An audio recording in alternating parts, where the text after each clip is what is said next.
O estruturalismo foi mais do que uma simples teoria. Especialmente na França, ele gerou um grande movimento intelectual que revigorou o pensamento em diversos âmbitos, desde a filosofia e a estética, passando pela sociologia, antropologia e psicanálise.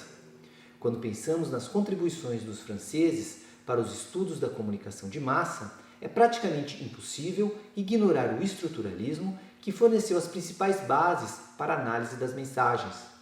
No episódio de hoje, falaremos sobre o Centro de Estudo das Comunicações de Massa de Paris, que introduziu o estruturalismo como um método de investigação dos produtos da cultura de massa.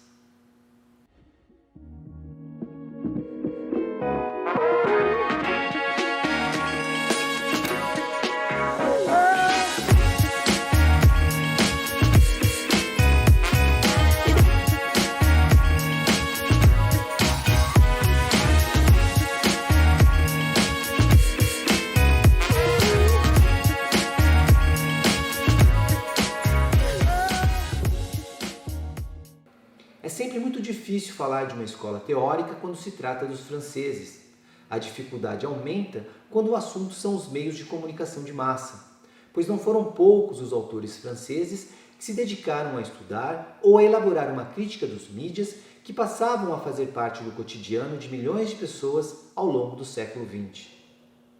A lista inclui autores como Alexis de Tocqueville e Gabriel Tarde e críticos da cultura como Guy Debord, Pierre Bourdieu, Jean Baudrillard, Régis Debray, além de estudiosos que se dedicaram especificamente ao tema da comunicação, como Lucien Sfé, Dominique Volton, Bernard Miege, Armand e Michele Matelas, dentre muitos outros. Porque foram muitos os autores que realizaram estudos relacionados aos meios de comunicação de massa, vou me deter em um centro de estudos de Paris que introduziu um método que revolucionaria as pesquisas em comunicação, o estruturalismo. O Centro de Estudo das Comunicações de Massa, o CECMA, foi fundado em 1961 na Escola de Estudos Superiores em Ciências Sociais por três importantes autores, Georges Friedemann, Edgar Morin e Roland Barthes. O objetivo do CECMA era encontrar teorias e métodos de análise dos produtos da cultura de massa que até aquele momento estavam condicionadas ou atreladas à análise de conteúdo. Para os integrantes do CECMA, os produtos da cultura de massa eram muito complexos, pois possuíam diferentes códigos que se misturavam na mensagem. Uma das respostas para essa dificuldade veio do estruturalismo. O estruturalismo pressupõe a ideia de que os fenômenos culturais, por mais diversos que possam parecer, são manifestações de uma ideia, de uma lei ou de uma estrutura fixa subjacente. Assim, se queremos conhecer o conjunto das práticas culturais de uma certa sociedade, ou mesmo como funciona aquela cultura, basta recorrermos à estrutura correspondente àquelas práticas. O método consiste em passar do concreto ao abstrato e depois retornar do abstrato ao concreto. Ou seja, observamos o conjunto das relações e das práticas culturais de uma determinada sociedade. Em seguida, elaboramos o modelo formal e abstrato dessas práticas culturais com base na repetição e regularidades, é o que a gente chama de estrutura. E, por fim, retornamos ao concreto, ou seja, observando se aquele modelo, aquela estrutura corresponde àquelas práticas.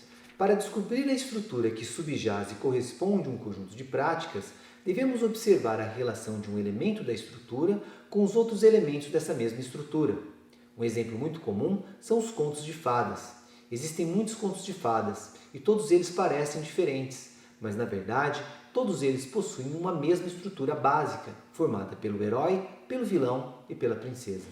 A coisa mais importante dessa estrutura é que o herói não é um herói por características intrínsecas, mas pela relação que ele estabelece com os outros elementos da estrutura, com o vilão e com a princesa.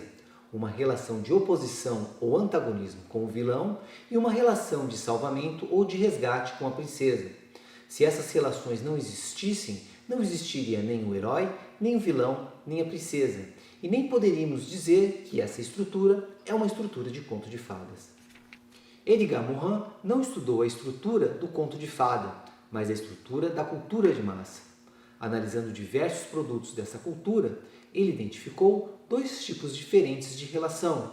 O primeiro é a relação de sincretismo que a cultura de massa mantém com as outras culturas.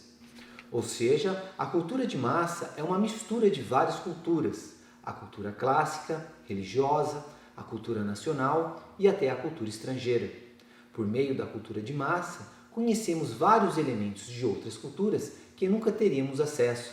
É bem verdade que esses elementos culturais muitas vezes nos chegam de maneira pitoresca e exótica. A novidade, segundo Morin, provém especialmente de arquétipos, mitos, símbolos e imagens primordiais que são acrescentados aos produtos padronizados, tornando-os individualizados. Essa descoberta vai no sentido contrário a duas tradições de pesquisa já estudadas: a Mass Communication Research, que não estava interessada em analisar a totalidade da cultura, e a Escola de Frankfurt, que via nos produtos da cultura de massa apenas ideologia e alienação. Do contrário, Morin considerava que essa relação entre padronização e novidade produzia uma contradição no interior da cultura de massa. E essa contradição dava poder ao público consumidor, que poderia exigir produtos de melhor qualidade. No próximo episódio, continuaremos a falar sobre a cultura de massa, porém não mais do ponto de vista estrutural, mas do modo como a classe popular dela se apropria. Nos vemos lá.